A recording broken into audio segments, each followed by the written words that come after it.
Olá a todos e bem-vindos a mais um episódio do Building the Future AI Portugal Podcast, o podcast onde abordamos diversos temas ligados à inteligência artificial e à aprendizagem máquina. O meu nome é Marco António Silva e vocês já conhecem os meus amigos habituais nestas conversas, Rui Quintino. Olá, Rui. Olá, bom dia. Bom dia. E o Vítor Santos. Viva, Vítor. Olá, bom dia a todos. Bom dia. Viva, Vítor. Bom dia.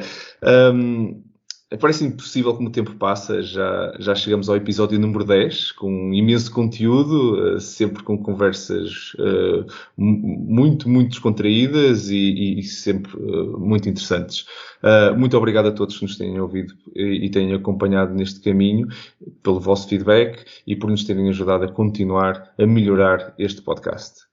Hoje, mais uma vez, temos um convidado connosco. O José Carlos Santos, da Microsoft. O José Carlos tem trabalhado na equipa do Bing em diferentes partes do produto. Já passou pela equipa da Microsoft Language Development Center, ou MLDC, que é a nossa equipa de desenvolvimento em Portugal. Já esteve no Reino Unido, tem vindo a ter uma carreira sempre ligada à parte de inteligência artificial e de machine learning. Olá, José Carlos, e muito obrigado por teres aceito o nosso convite. Olá, Marco. Obrigado pelo convite, o prazer é todo meu. Obrigado.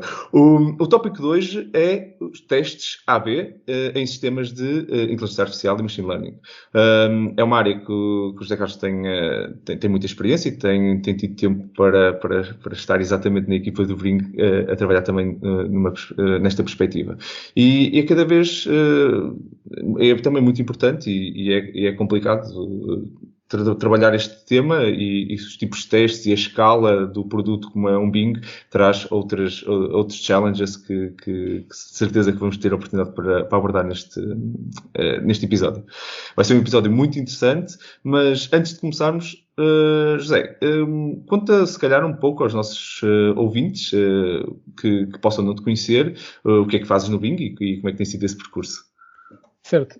Eu comecei no Bing em 2011, onde trabalhei no módulo de reescrita da query.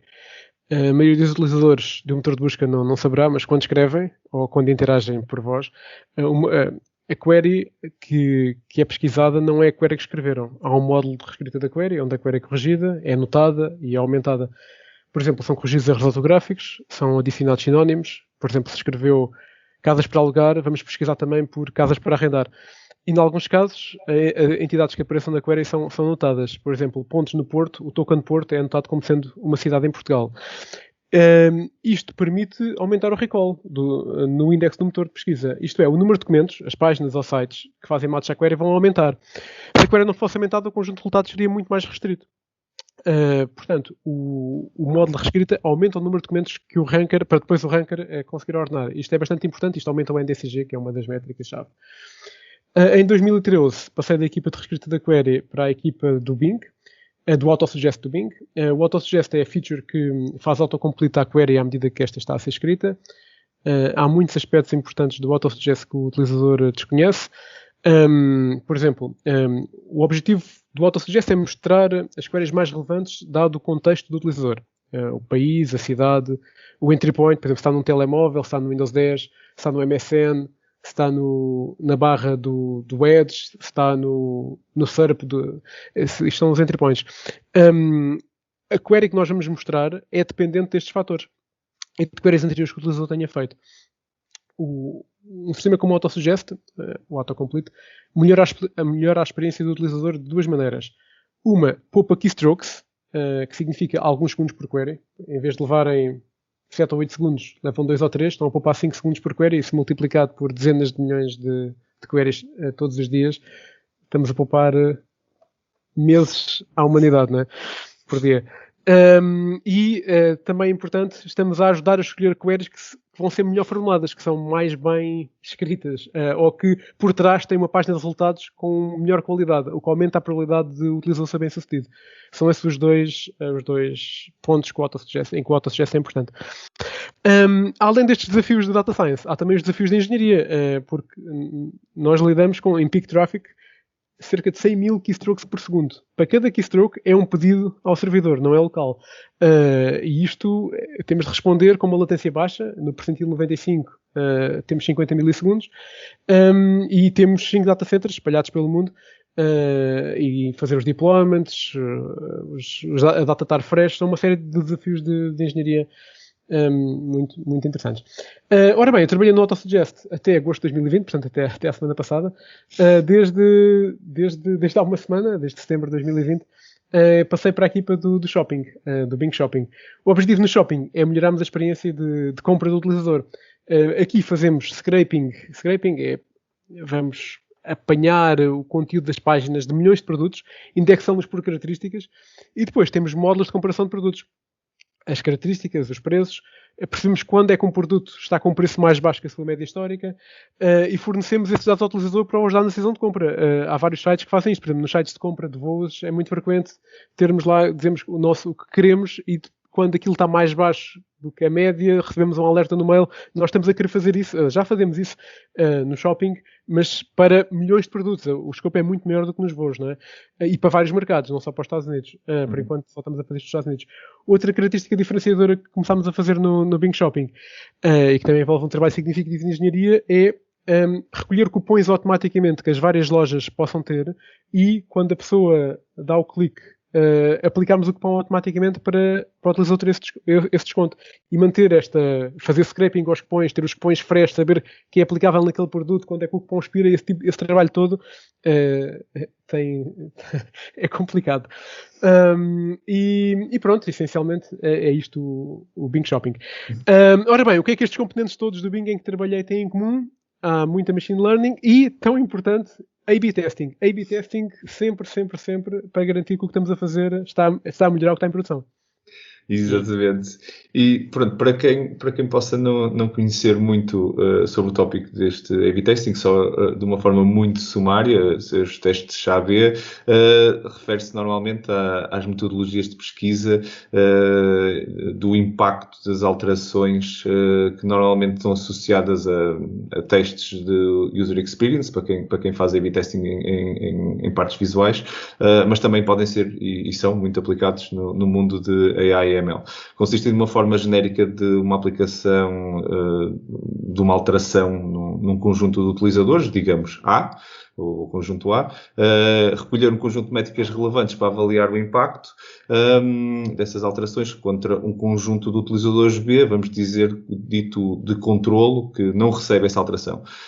Dito isto, parece muito simples, não é assim uma coisa muito banal, mas não é. Há questões de que métricas é que vamos medir, como garantir que os dois grupos são realmente comparáveis, tipos de cuidados que devemos ter na escolha das métricas, como conjugar múltiplas alterações em simultâneo num produto, como é o caso que o José estava aqui a partilhar, com uma escala muito grande.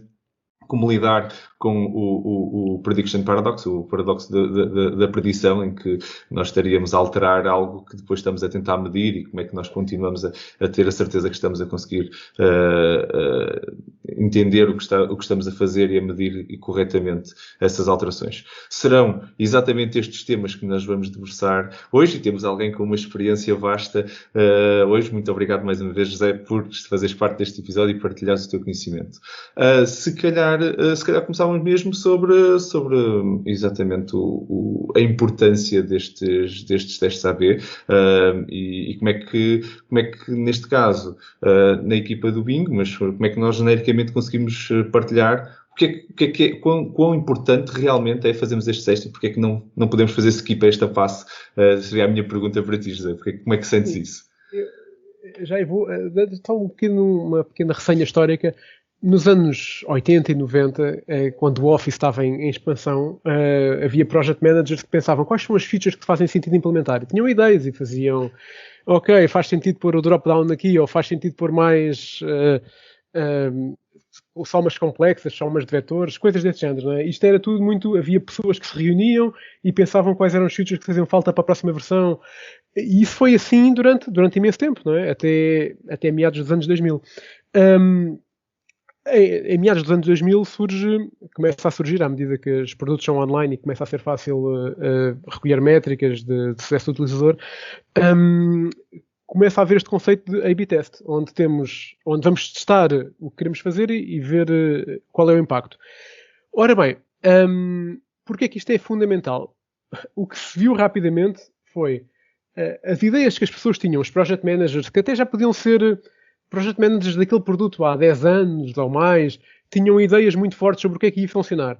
E quando os engenheiros implementavam essas ideias, aquilo não funcionava tão bem como estava à espera. E depois experimentavam pequenas outras alterações, outras ideias que tinham, e viam, isto funciona melhor. E o que o A/B Test tem de espetacular é bastante democrático, não é? E deixa os dados falar. Não vamos estar aqui com aquela pessoa é que sabe o que é que vai ser melhor para o utilizador. Claro, podemos achar que algo é melhor que outra coisa, mas fazer isto de forma sistemática, ter o que está em produção, ter a nova ideia e medir é fundamental. Assim sabemos de facto qual é o impacto que tem. Enfim, vou deixar aqui os nossos... Rui, se calhar passava-te a palavra a ti, mas só uma nota sobre o que disseste. Realmente é importantíssimo.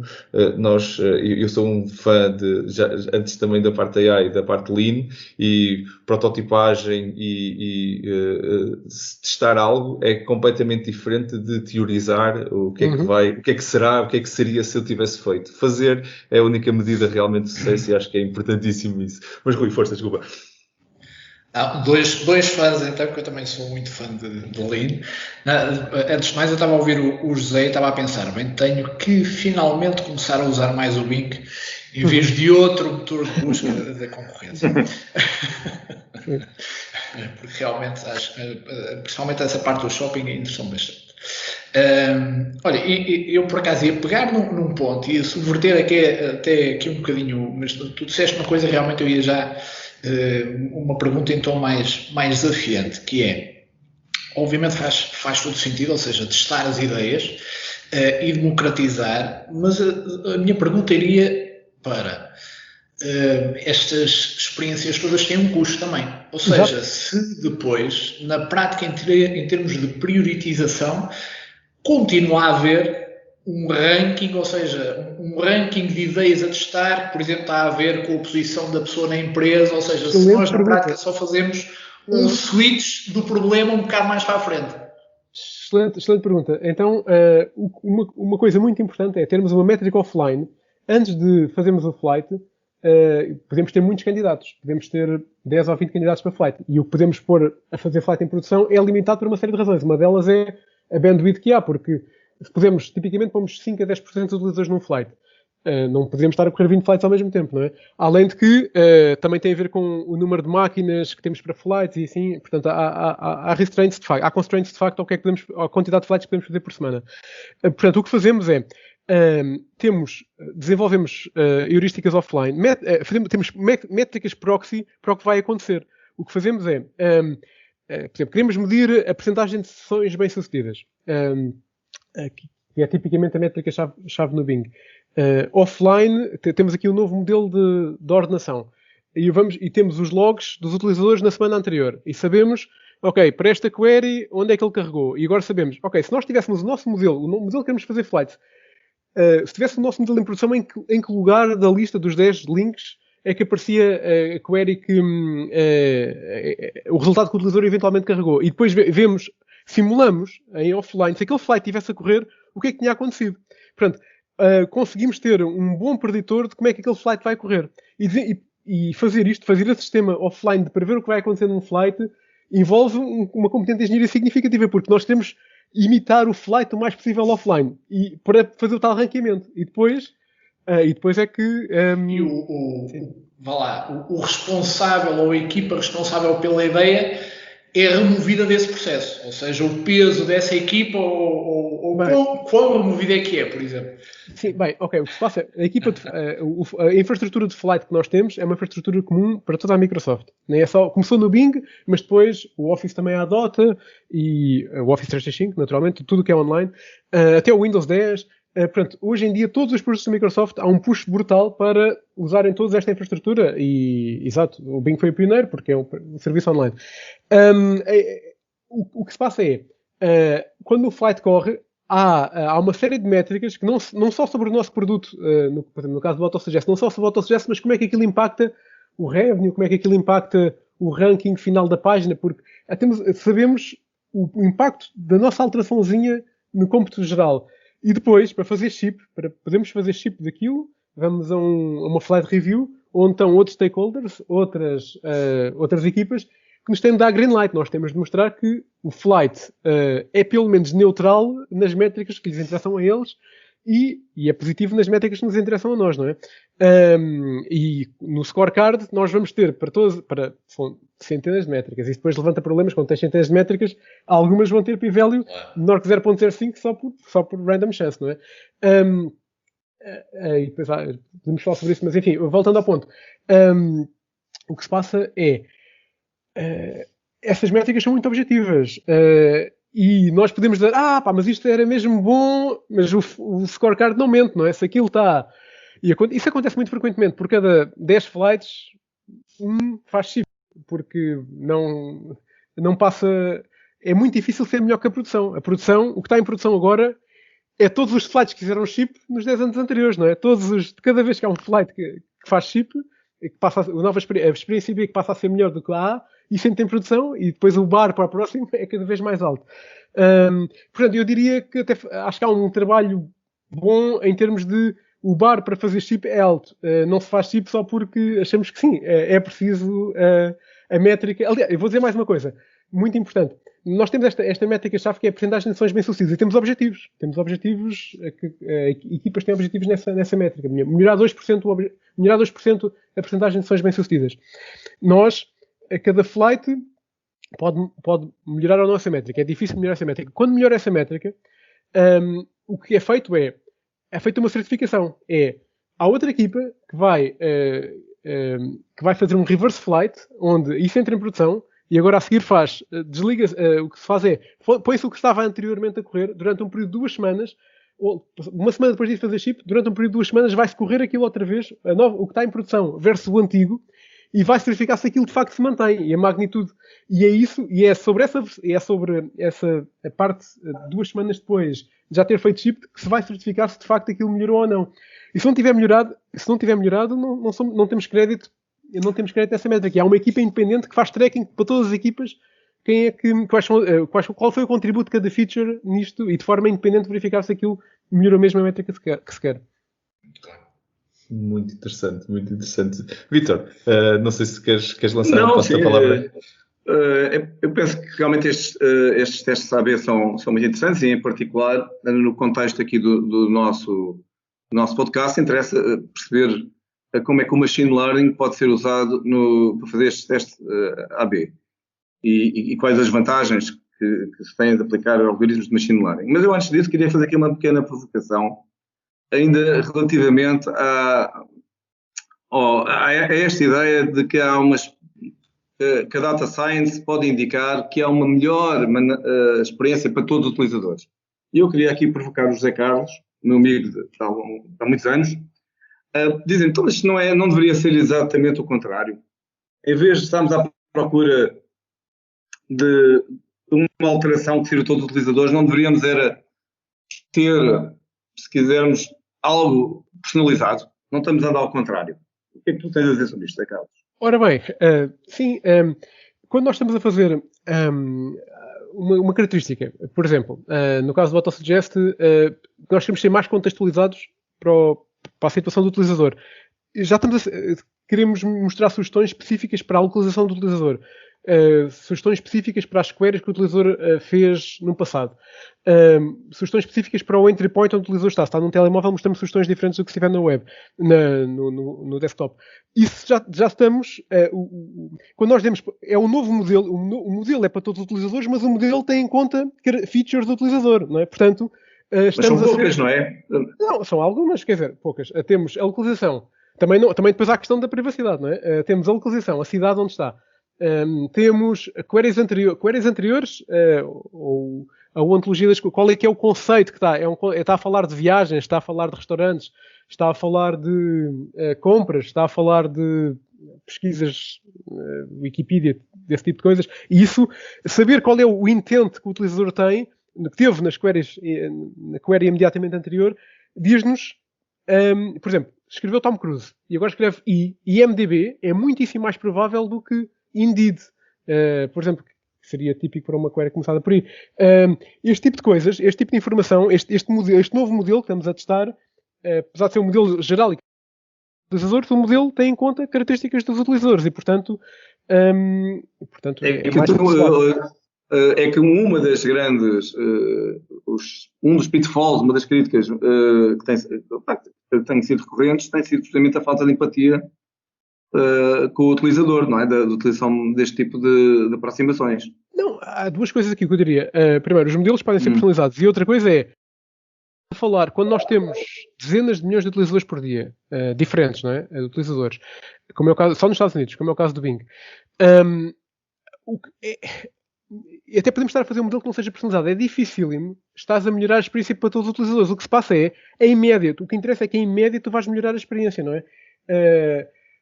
A experiência, a métrica que nós temos, que estamos a maximizar é a métrica-chave é a percentagem de sessões bem-sucedidas. O que é uma sessão bem-sucedida do utilizador? O utilizador escrever a query, carregar num resultado e ficar lá. Isto é um proxy. Ficar lá mais do que 30 segundos. Imagina, a percentagem de sessões bem-sucedidas, o baseline é 70%. Se conseguimos passar de 70% para 71% é brutal, é excelente. E isso, claro, vai haver... Este novo modelo pode piorar ali um bocadinho para uns utilizadores, mas vai melhorar para 2 vezes mais os que prejudica. Em média estamos a melhorar, não é? E é isto. Quando tens dezenas quando tens este volume, não podes melhorar para todos. Vais melhorar para a maioria. E se me permites, José, tu colocaste aí um ponto que eu acho muito engraçado. Tu tens referido a importância para medir um pouco o sucesso do outcome destas equipas, das diferentes equipas que estão a fazer isto, mas também, quase inerente, o outcome do teste em si está na escolha correta dessas métricas que a equipa já fez. Isto, se calhar, até quase que me atrevo a dizer, e gostava de ouvir a tua opinião, isto não é tanto um problema de engenharia, o teste AB, mas muito mais um problema de conhecimento do negócio, do que eu estou a trabalhar, muito ligado até ao que seria na Data Science, exatamente a mesma coisa, mas gostava de ouvir o teu feedback sobre isso. Sem dúvida. Definir a métrica a otimizar é chave, é essencial.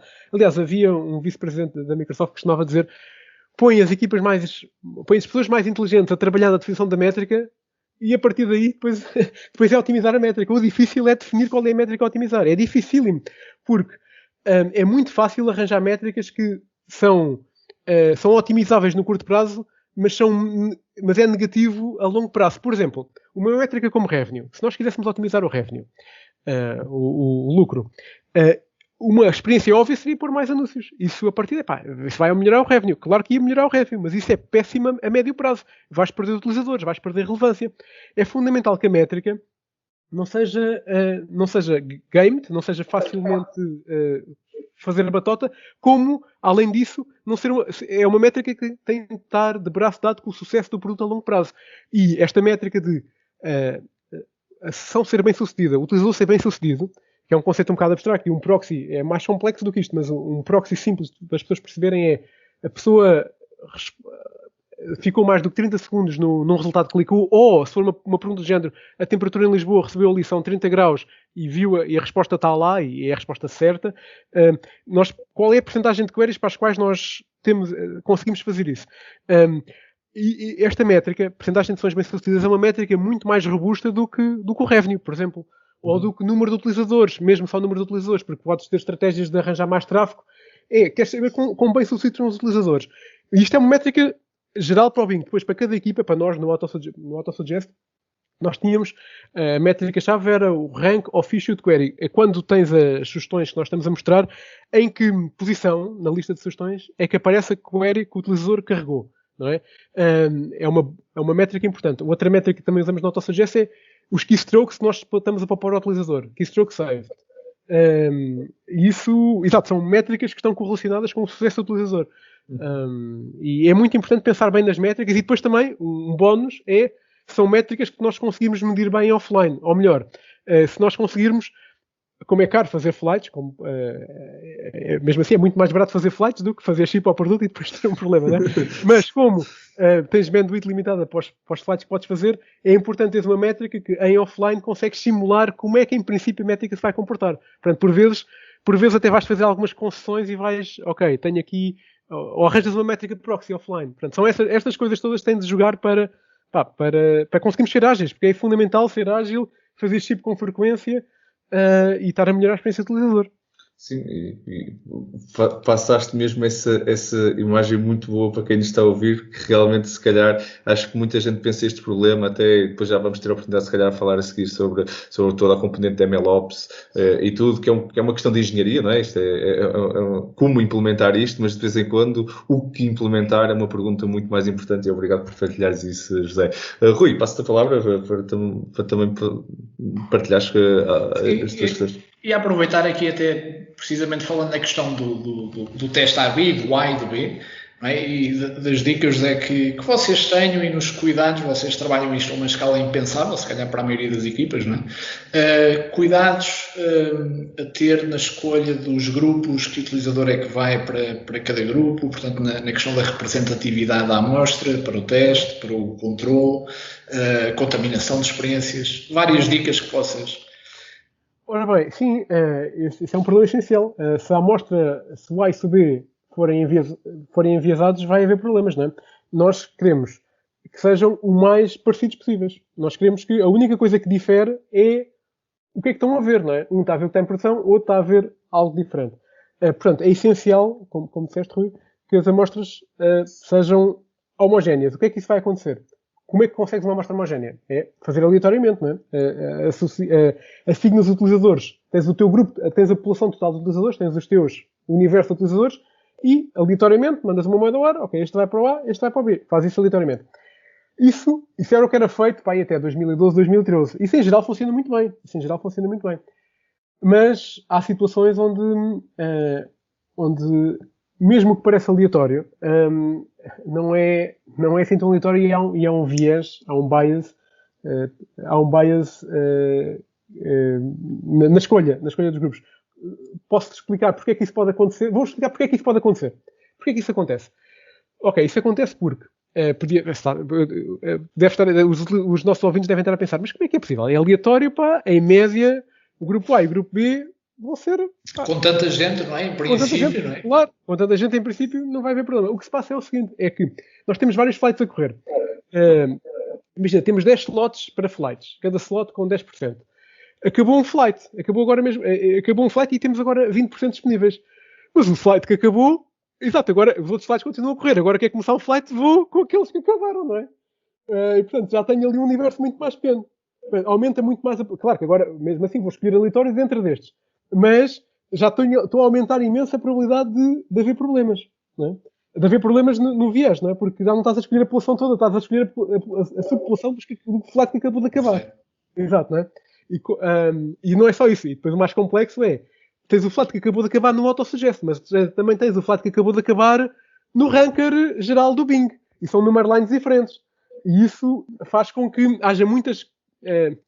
faz com que comece a ser provável ter restrições. E depois tens restrições de quando é que o utilizador pode entrar no flight. Começa a ser provável, como tens tantas restrições, começa a ser provável quando faz aleatório, e como já tens poucos utilizadores disponíveis, que os grupos estejam contaminados da experiência anterior e que já tenham aprendido algum comportamento não desejado. Então, é verdade. Como é que isto se resolve? Isto resolve-se, é uma ideia, é um ovo de Colombo, é uma ideia muito elegante, que é a seguinte, é o processo que nós chamamos Seed Finder, e é assim, associas os utilizadores aleatoriamente na mesma, ficas com o grupo A e com o grupo B, e o que vais fazer é isto, vais correr um scorecard, o scorecard igualzinho que vais correr no flight, mas vais correr para os utilizadores para a semana anterior tu sabes todo o comportamento dos utilizadores, sabes o que é que eles fizeram, e vais correr para o grupo A e para o grupo B, como é que eles tinham comportado na semana anterior. E vais ver as métricas, como é que as métricas variaram. E vais ver se há métricas, sobretudo as métricas mais importantes, se há uma diferença estatisticamente significativa nessas métricas, é porque o grupo A e o grupo B não são homogéneos, são suficientemente diferentes. e, portanto, queres arranjar uma distribuição diferente entre o grupo A e o grupo B. O que é que fazes? O outro número aleatório, e o seed finder. O seed é a alusão à random seed dos números aleatórios. Então faz uma divisão diferente entre o A e B. Tens os mesmos 100 utilizadores, tens o 1, o 2, o 3, imagina. Não podemos usar sempre o 42, é isso? Não, o que eu estou a dizer é... Eu estou a dizer porque é um número habitual nos seeds, muitas vezes nas vendas é o 42, não é? Não, imagina, o 42 pode ser o default, mas ok, quando usas o 42, a métrica, esta SSRX, a porcentagem de sessões bem-sucedidas, o p-value é tipo 0.01. Isso é desconfortável. Certo. Estás a começar a experiência já com esse problema, já com uma diferença dessas. Então usas o 43. Agora usas o 43. Não, é irrelevante qual é o número que usas, obviamente. Sim. E vês agora, para esta distribuição, agora os grupos vão ser diferentes, não é? Completamente diferentes. Alguma métrica estatisticamente significativa. Há aqui uma que está com 0.03. Enfim, o que vais fazer, vais correndo vários seeds até estás com um scorecard onde estás confortável, onde não há ali onde não há nenhuma métrica estatisticamente significativa. E pronto, e é com esse seed que começas o flight. E outra coisa importante é, quando vês o scorecard final, também vais olhar para o scorecard inicial. Inicial é, antes do flight começar, como é que eles tinham comportado na semana anterior, para ver se alguma métrica tem de ser descontada, se havia algum viés inicial. Isso é o que nós chamamos o retrospective AA, não é? Onde é AA no sentido em que, apesar dos grupos serem diferentes, não há nenhuma experiência a correr. É tudo o que estava para trás. E isso, exato, isso dá-te confiança que qualquer alteração que tu estás a ver no scorecard final, na semana onde tiveste os dados a correr, tipicamente corremos os slides por uma semana, é devido ao teu treatment, à tua diferença de modelo ou à tua diferença na UX, do que qualquer coisa inerente aos utilizadores, não é? Tu não queres, por exemplo, pôr de um lado todos os utilizadores que escrevem muito rápido e todos os que escrevem muito lento, não é? Enfim, era altamente improvável que isso acontecesse com aleatório, mas são nuances mais subtis do que essa, não é? E pronto, e é isto. Esta a ideia é um ovo de Colombo espetacular. Eu quando li isto pela primeira vez e quando a Microsoft implementou isto em 2012, 2013, exato, isto é espetacular. Claro, o custo disto é elegante, sim. O custo disto é que os slides levam um bocadinho mais tempo a começar. Há ali um período de cerca de 3, 4 horas para encontrar qual é a seed ótima para o flight começar, não é? Os slides, em vez de começar enquanto tu carregas no start, levam ali 3 ou 4 horas a começar. E isso, pronto, mas é um pequeno custo para teres uma certeza maior de que os dados que estás a ver são devido as diferenças são devidas à tua experiência e não devido a algo intrínseco aos utilizadores, não é? Exato. Interessante, sem dúvida. Muito bem. Eu gostava aqui também de continuar com as minhas provocações, ainda aqui em relação aos testes AB. Falando em ovos de Colombo, até que ponto é que eles podem ser ou não relevantes e até que ponto é que até podem ser contraproducentes? Porque se eu à partida, se eu decidir apenas fazer alterações baseadas nos testes AB, isso não vai funcionar também como um bloqueio a outras alterações que eu queira fazer ad hoc, enfim, que eu próprio já sei que tenho que as fazer. Então, se eu já tenho ideia até de criativamente melhorar a minha aplicação numa determinada direção, então por que raios é que eu irei ter que fazer estas experiências AB? Não será uma coisa inútil? Então, mas tu tens a ideia que queres fazer isso. Porquê é que tu queres fazer isso? Porquê é que queres fazer uma experiência? Porquê é que tens uma ideia que queres implementar? A minha pergunta é porquê é que a queres implementar? Porque achas que vai ser melhor para os utilizadores, não é? Bom, mas se eu já tiver, o que eu quero dizer é que se eu já tenho uma ideia de uma solução, que quero, por exemplo, ou alterar uma interface qualquer, ou enfim, se eu já tiver alguma ideia, podemos até usar essa expressão criativa, bom, então se calhar não preciso fazer testes AB. Mas porquê essa ideia, qual é o objetivo? Qual é o objetivo dessa ideia?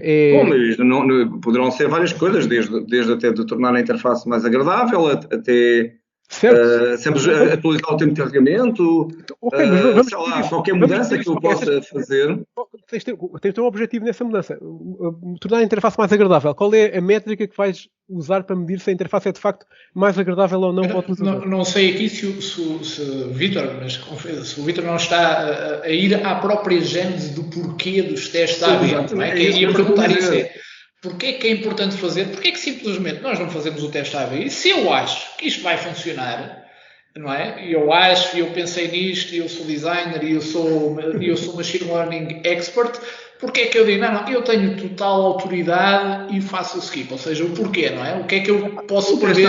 Exatamente, Rui, exatamente. Porque o teste AB pode até ser inútil, digo eu. Se calhar a maior parte dos designers fazem estes testes de habilidade. Deixa depois ao José, não é? Não, mas quer dizer, eu acho que se for o nosso site pessoal, é o que nós no nosso site pessoal temos lá o que quisermos, não é? Não estamos aqui. Não há milhões em jogo, não é? Um pouco, cada ideia falhada pode ter um custo gigante, não sei, não é?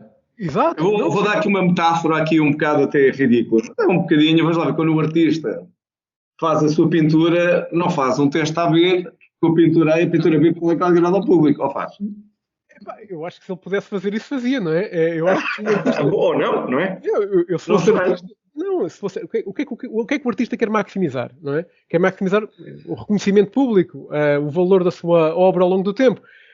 Eu suponho que preferiam que fosse sempre um sucesso, não é? E ao fazer, tu tens uma ideia, podes achar que a ideia é muito boa, nada melhor do que verificar se é boa ou não. O difícil é quando dizes isto vai melhorar a interface gráfica. Tens de arranjar melhorar a experiência do utilizador. Tens de arranjar um bom proxy que é difícil. Se o utilizador de facto tem uma melhor experiência ou não. O número de segundos que leva a interagir com o site, por exemplo, podes usar essa proxy. E tens de usar outros também. E depois a nova interface está a fazer isso, não é? Uma crítica comum, uma crítica que se faz aos testes AB tipicamente é muito bom para alterações incrementais, mas para alterações profundas é mais complexo, não é? Essa crítica... exatamente. Eu percebo melhor essa crítica. Mas mesmo assim é aquela questão. Sobretudo quando estás a mudar de forma substancial. Não, exato, mas quando estás... Uma coisa é mudar uma cor, vamos dizer, falar de interface gráfica, uma coisa é mudar uma cor de um botão, ou a cor de um label, ou o pitch.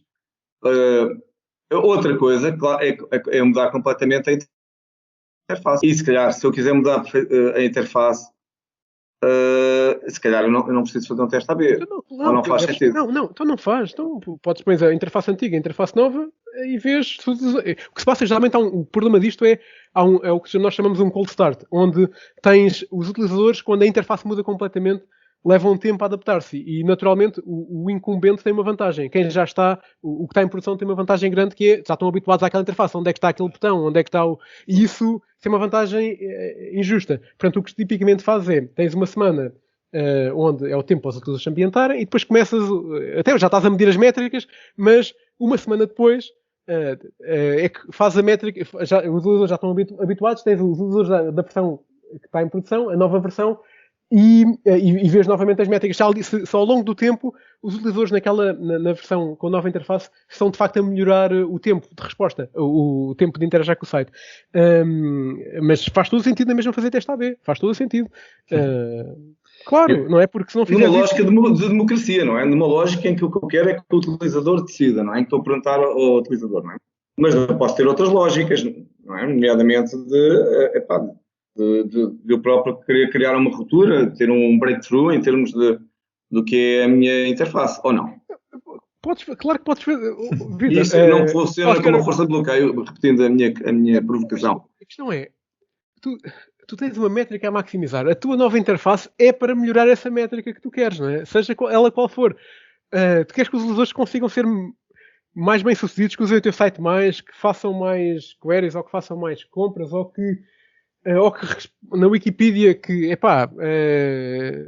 na Wikipedia não sei qual é a métrica de sucesso, talvez no caso dos editores que haja mais edições e que as edições sejam fidedignas, que não sejam depois reverted. Tens uma série de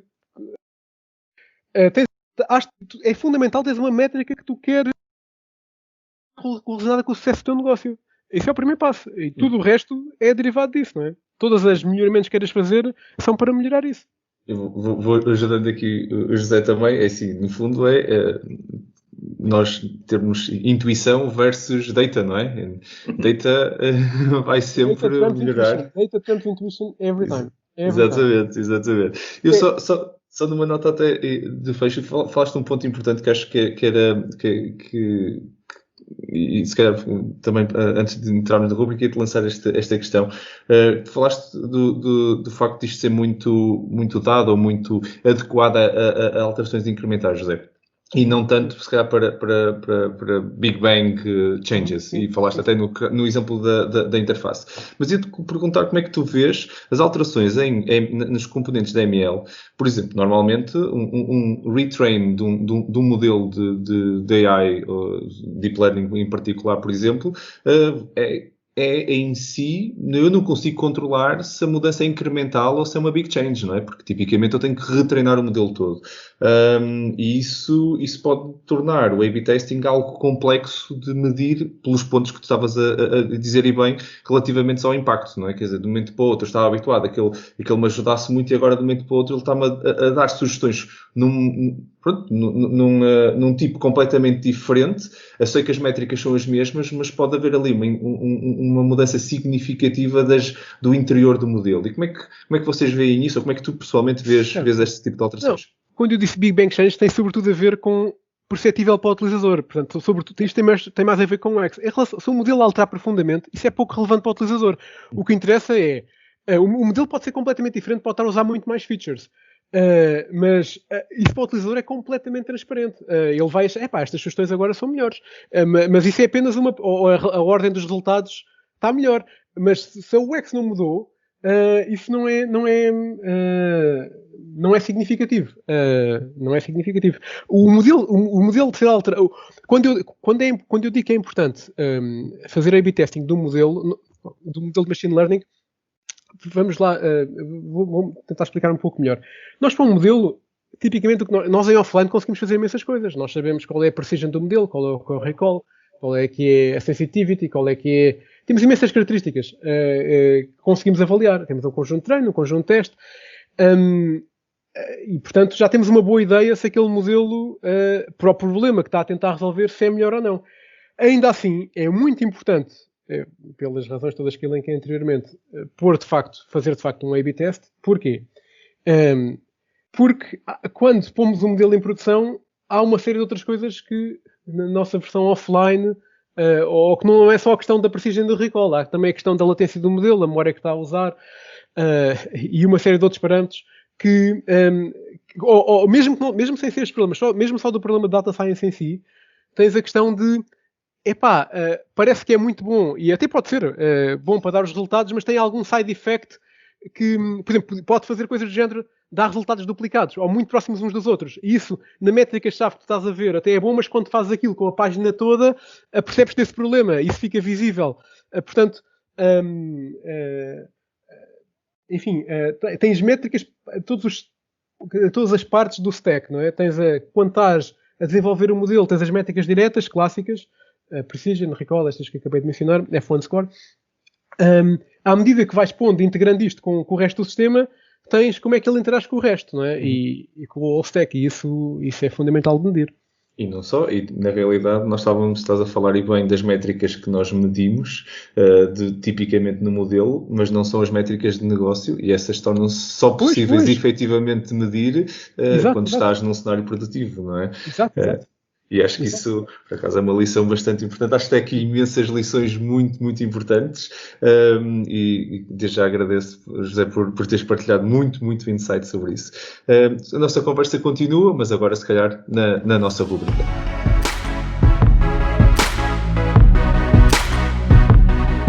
Bem-vindos à nossa rúbrica AI News, o segmento que faz parte dos nossos episódios, onde cada um de nós traz uma notícia, faz 3 notícias para vocês que sentimos que é relevante aqui neste momento, que surgiram nas passadas semanas e com alguns comentários nossos. Como é hábito também, os links das notícias estão publicadas na descrição do episódio, se quiserem ler em mais pormenor as notícias que falamos aqui. Hoje temos como convidado o José Carlos Santos, que esteve no nosso episódio e que também está na nossa rúbrica para comentar algumas das notícias. Para começar e dar aqui o pontapé de saída hoje, convido o Rui para começar com a sua notícia. Rui, força! Sim, olha, hoje trago um paper /trabalho de uma equipa da Universidade de Stanford. Me impressionou bastante, confesso. Eles têm um vídeo no YouTube, está Está realmente impressionante. Basicamente, eles, através de um conjunto vasto de algoritmos, imagino que alguns são inteligência artificial, ou mais ou menos inteligência artificial, mas é um trabalho impressionante pelos resultados finais, que basicamente eles conseguem gerar, sintetizar vídeo de um jogo profissional entre dois tenistas profissionais. E, portanto, podem escolher o Roger Federer contra o Roger Federer, podem ver o Roger Federer contra a Serena Williams, e os personagens, entre aspas, no vídeo são controláveis, e o vídeo é de um realismo. Eu não acompanho muito ténis, mas a mim impressionou bastante a qualidade do vídeo produzido. É verdade que o background é fixo, mas não era o âmbito, mas os movimentos e o vídeo, se estamos nesta fase agora este ano, eu não sei como é que vai ser daqui a alguns anos, realmente. É impressionante, eu já vi o vídeo 2 vezes e nós vamos deixar o link, vão ver, porque realmente é muito, muito interessante, e a todos os níveis esta indústria toda do entretenimento, principalmente, eu acho que há muita disrupção que vai acontecer rapidamente e nos próximos anos. É difícil de prever os impactos positivos e negativos, mas vejam porque realmente vale a pena. Chama-se o Video Player, tem o Pay para acompanhar, mas se quiserem podem ver apenas o vídeo. Muito interessante, Rui. Eu digo-te uma coisa, eu acho, uma das áreas de minha paixão é mídia, e tenho andado a ficar impressionadíssimo com o que se consegue fazer, principalmente em cima de vídeo. A geração de conteúdo e tudo está completamente revolucionada. Há pouco tempo partilhei no LinkedIn uma pequena rúbrica criada de quase um comentador que lia um texto, e era um AI bot a fazer isso, que fez um furor no meu LinkedIn, mas acima de tudo porque eu fiquei impressionado mesmo com a tecnologia, com o avanço que isto está a ter, por isso é mesmo muito interessante. Vítor, passo-te a palavra a ti. Que notícia trouxeste tu para nós? Eu tenho uma notícia que achei muito interessante, não exatamente por causa da tecnologia envolvida, porque a tecnologia envolvida, que a detecção de imagem, é algo que nós temos vindo a assistir e que já conhecemos, não é? Em particular com a utilização de CNNs, mas eu resolvi trazer esta notícia por causa do seu impacto social. Na verdade, a notícia, que é do início de agosto, diz que chama-se a ferramenta de inteligência artificial detecta imagens de abuso infantil com 99% de precisão. E eu acho que este é o tipo de notícia que ilustra bem o poder que esta tecnologia da inteligência artificial pode ter a favor da sociedade. É evidente que qualquer tecnologia pode ser usada para o bem e para o mal, mas não é demais referir que esta ferramenta, que é aqui referida na notícia, que é uma ferramenta chamada Cypher, que foi desenvolvida por uma empresa sem qualquer espécie de fins lucrativos, consegue detectar imagens de abuso infantil e remover imediatamente essas imagens, como um sistema de filtragem. E ainda para mais, também recorrendo à notícia, também é importante dizer que neste contexto de pandemia, que aparentemente o abuso infantil, infelizmente, aumentou em cerca de 50%. Portanto, que ainda torna mais relevante a utilização deste tipo de sistemas. Portanto, eu queria aqui aplaudir a empresa, a Thorn, por ter implementado este sistema, mas também queria aqui sublinhar que esta ideia do machine learning e destas redes automáticas podem realmente ajudar a sociedade a ser desenvolvida. Muito, muito importante.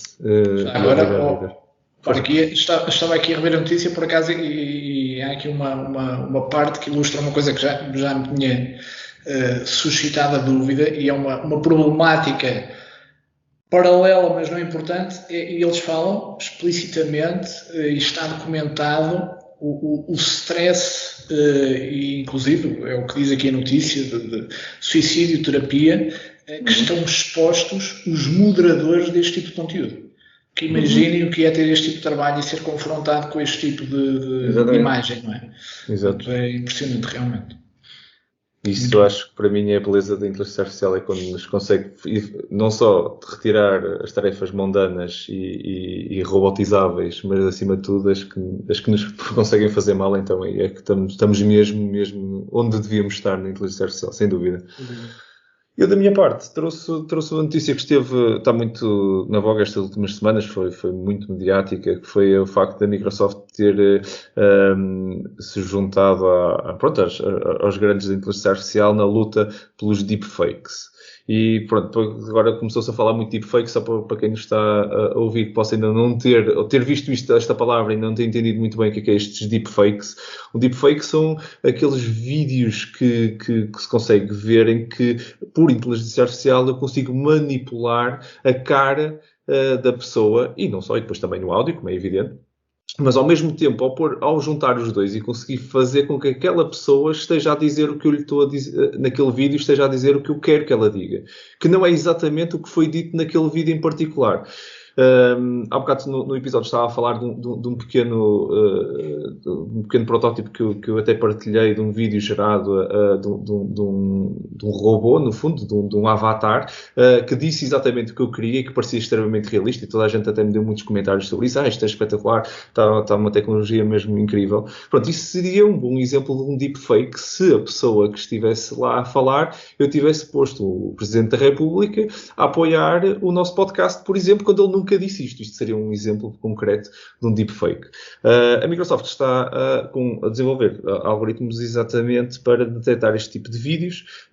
Isto depois ganhou algum caráter mediático derivado às eleições nos Estados Unidos e à possibilidade de adulterarem a tecnologia de geração destes vídeos para pôr certos candidatos a dizerem e a apoiarem ideais que não sejam o deles e criar esse tipo de fake news. Isto está muito ligado ao tema das fake news. E isto é que eu acho que é a importância deste tipo de tecnologias. Existe, para quem quiser, depois estará na descrição aqui do episódio, mas o Spot Deepfake.org, que é exatamente um site que está uma organização está um bocado dedicada a esta temática dos deepfakes. Se quiserem conhecer um bocadinho mais sobre isso, até vos aconselho a irem ao site e a verem alguns dos exemplos de alguns presidentes a darem algumas declarações e a pessoa ter que dizer, ok, isto é verdadeiro ou é falso. É muito difícil humanamente fazer isto. É para isto que serve, se calhar, a inteligência artificial, e também,